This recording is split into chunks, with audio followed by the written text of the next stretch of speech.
महामंत्री जी, आप मुझे कहाँ लिए जा रहे हैं? मैं महाराज वज्रसेन की आज्ञा का पालन कर रहा हूँ महारानी जी। क्या है महाराज की आज्ञा? उन्होंने तो मुझे कुछ कहा ही नहीं। महाराज राजकाज में बहुत व्यस्त थे महारानी, उन्हें आपसे बात करने का अवकाश ही नहीं मिला। परंतु ये तो बताइए, हम जा कहाँ रहे हैं? हम लोग जा रहे हैं एक महात्मा जी के पास, जो इस रोगग्रस्त शिशु को पुनः स्वस्थ कर देंगे। उनके हाथों में चमत्कार है महारानी, उनके स्पर्श मात्र से युवराज स्वस्थ हो जाएंगे।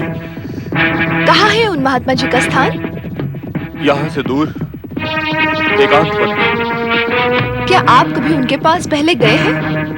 क्या उनका चमत्कार आपने स्वयं देखा है? हाँ, अरे हाँ, अब स्मरण हुआ। मैं अपने एक मित्र के साथ उनके आश्रम पर गया था। बड़ी भीड़ थी वहां, सहस्त्रों लोग उनके चमत्कार से स्वास्थ्य लाभ की आशा में एकत्र हुए थे। मेला सा लग गया था वहां। शांत हो जा मेरे पुत्र, शांत हो जा। क्या वो महात्मा जी हमारे महल में नहीं पधार सकते थे? नहीं नहीं महारानी, वे महात्मा कहीं आते जाते नहीं। उन्हें किसी प्रकार का स्वार्थ या लोभ लालच नहीं है। वे तो एकमात्र परोपकार की भावना से दूसरों का उपकार करते हैं। धन्य है वे महात्मा। महामंत्री जी, एक ये है परोपकारी महात्मा और एक है हमारे राजगुरु धूर्जटी, जो दूसरों को कष्ट देने का जैसे प्रण लिए बैठे हैं। क्या मिलता है उन्हें दूसरों को कष्ट पहुंचाने से? मेरे तो कुछ समझ में नहीं आ रहा। मैं आपकी बात से सहमत हूं महारानी जी। उनके जैसे ज्ञानी महापंडितों का काम दूसरों की सहायता करना है, दूसरों को दुख के सागर में ढकेलना नहीं। परंतु किसी के स्वभाव को तो नहीं बदला जा सकता। मानती हूँ कि मैंने अभिमान किया था, परंतु उसका दंड तो मैं पहले ही भुगत चुकी हूँ। अब वे बार बार मुझे प्रताड़ित करने की चेष्टा क्यों कर रहे हैं? इससे उन्हें क्या मिलेगा? भला हो महाराज का, उन्होंने उनका आदेश मानकर मुझे महल से बहिष्कृत नहीं किया।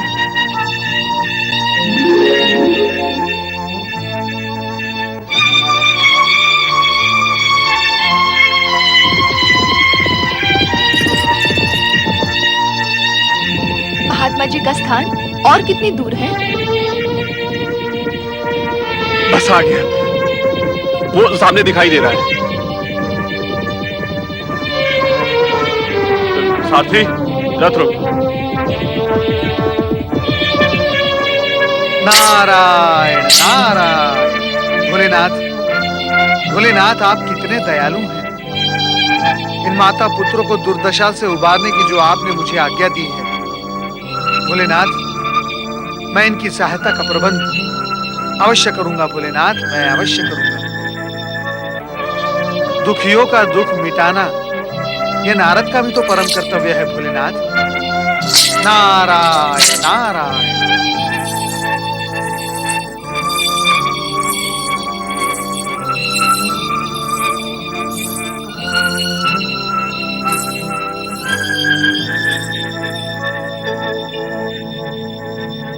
महामंत्री जी, यहाँ तो कोई आश्रम नहीं दिखाई दे रहा।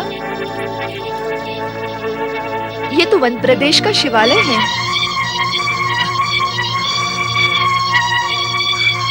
महामंत्री जी,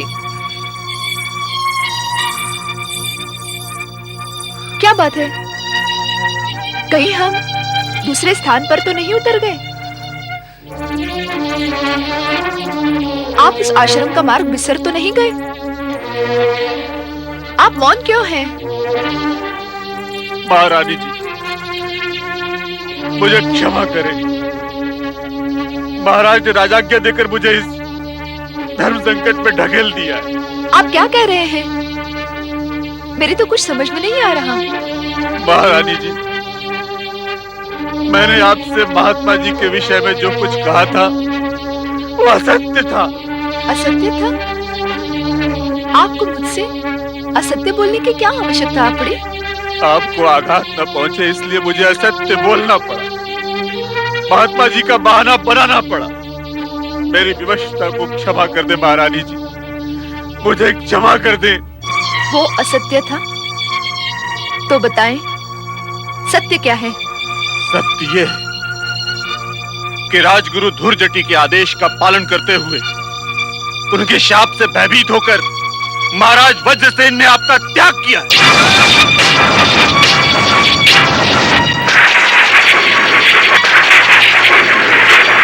अपने राज्य से आपको बहिष्कृत किया है।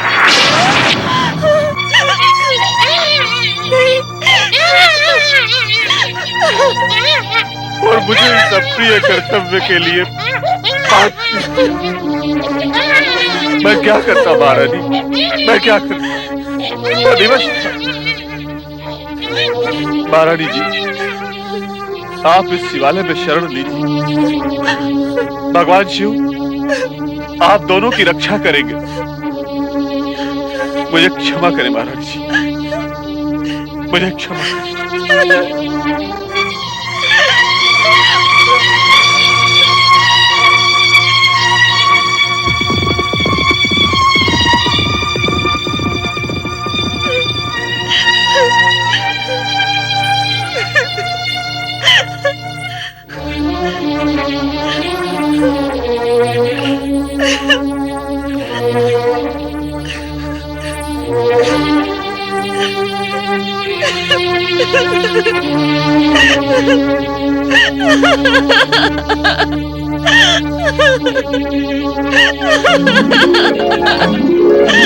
नारायण नारायण।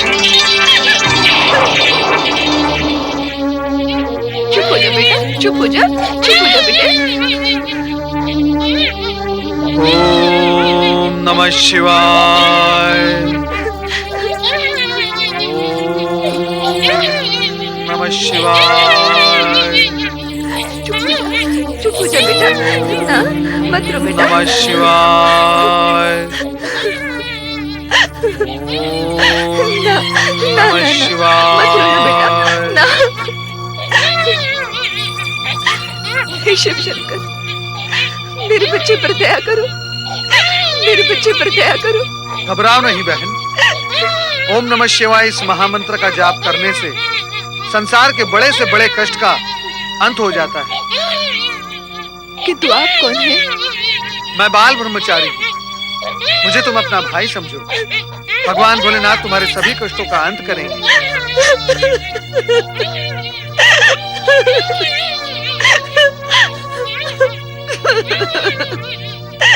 रो नहीं बहन, रोने से हृदय विदीर्ण होता है। तनिक धैर्य धारण करो और मैं जो कहता हूँ उसे ध्यान से सुनो। बहन, तुम भगवान भोलेनाथ की शरण में आई हो। अपनी सारी चिंताएं भगवान भोलेनाथ के शरण में समर्पित कर दो। ब्रह्मचारी भैया, मैं पहले भी एक बार संकट में पड़ गई थी और यही भोलेनाथ की शरण में आई थी। परंतु परंतु क्या बहन? भगवान भोलेनाथ के शरण में आने के पश्चात संकट दूर ना हो, ये हो ही नहीं सकता बहन। इनकी शरण में आने के पश्चात संकट दूर होकर रहता है, इस बात पर मेरा अटल विश्वास है। मैं अभागन भगवान शिव पर अटल विश्वास नहीं कर पाई। मैं घबरा गई थी। उस समय एक ब्राह्मणी माता ने मुझे 16 सोमवार का व्रत और शिव पार्वती की आराधना की प्रेरणा दी थी, परंतु मैंने इसे नहीं किया। लगता है इसी कारण मैं पहले से भी बड़े संकट में पड़ गई हूँ। कितना सुंदर योग है। आज भी सोमवार है। आज ही से तुम निष्ठापूर्वक 16 सोमवार का व्रत प्रारंभ करो। तुम्हारे सभी संकट दूर होकर ही रहेंगे। मैं इसी समय से 16 सोमवार का व्रत निष्ठापूर्वक करने की शपथ लेती हूँ।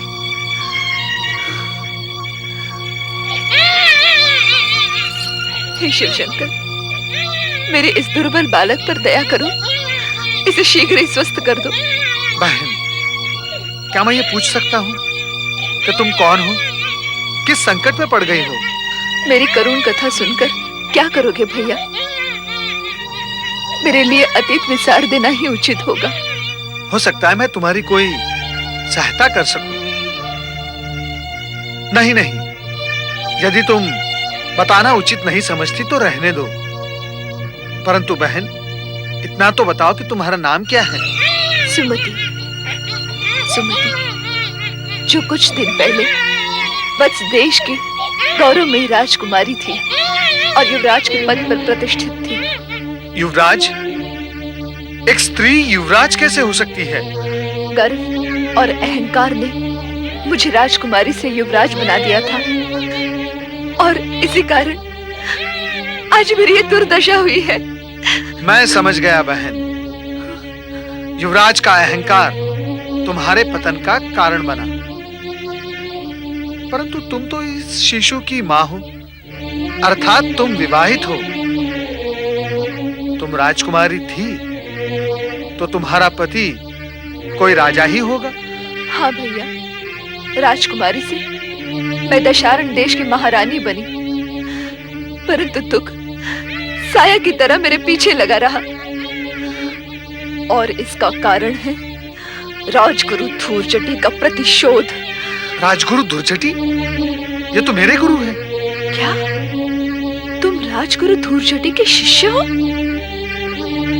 कहीं उन्होंने ही तुम्हें मेरा पीछा करने के लिए तो नहीं भेजा? सच बताना ब्रह्मचारी, ये राजगुरु धूर्जटी के प्रतिशोध का कोई प्रपंच तो नहीं? क्रोधी और मिथ्याभिमानी धूर्जटी का साथ तो मैंने पहले ही त्याग दिया है। मुझ पर विश्वास करो बहन, मैंने तुम्हें सच्चे हृदय से बहन बनाया है। भगवान भोलेनाथ की शपथ, मैं तुम्हारा ये संकट अवश्य दूर करवा दूंगा। भैया, मेरी इस दुर्दशा का कारण राजगुरु धूर्जटी ही है। मेरे पति महाराज वज्रसेन बैर भाव छोड़कर मुझसे सच्चा स्नेह करने लगे थे। मेरा दुर्भाग्य सौभाग्य में बदलने लगा था कि अचानक धूर्जटी ने आकर मेरे जीवन में विष घोल दिया। उन्होंने मेरे पति को श्राप का भय दिखाकर इस नवजात बालक के साथ मुझे राज्य से बहिष्कृत करवा दिया। मेरा ये अभागा बालक जन्म से क्षय रोगी भी है। शिव शिव शिव शिव शिव शिव शिव शिव। यदि शिव शंकर ने मेरी सहायता नहीं की तो मैं इस दुखी बालक के जीवन का अंत करके आत्महत्या कर लूंगी। इसका अर्थ तो ये हुआ कि तुम्हें अब भी मुझ पर विश्वास नहीं है। भगवान भोलेनाथ की शपथ को तुम झूठी समझती हो? नहीं भैया, ऐसी बात नहीं है, परंतु सच कहती हूँ, मैं जीवन से निराश हो गई हूँ। चिंता करने की कोई आवश्यकता नहीं है बहन। अब तुम्हारा भाई तुम्हारे साथ है। तुम आओ मेरे साथ। मैं तुम्हें एक ऐसे सच्चे शिव भक्त के पास ले जाता हूँ जहां तुम अपने इस रोगी बालक का उपचार कर सकोगी। अरे बहन, तुमने अपने इस पुत्र का नाम तो बताया ही नहीं। अभी तक तो ये अनामा है। इसका नामकरण संस्कार होने से पहले ही ये अभागा निराश्रित हो गया। अब ये भगवान भोलेनाथ की शरण में आ गया है। इसका भविष्य उज्जवल है बहन। इसकी आयु लंबी है। मैं इसका नामकरण अभी कर देता हूँ। नामकरण? हाँ, इसका नाम भद्रायु है। भद्रायु? हाँ, भद्रायु। आओ मेरे साथ।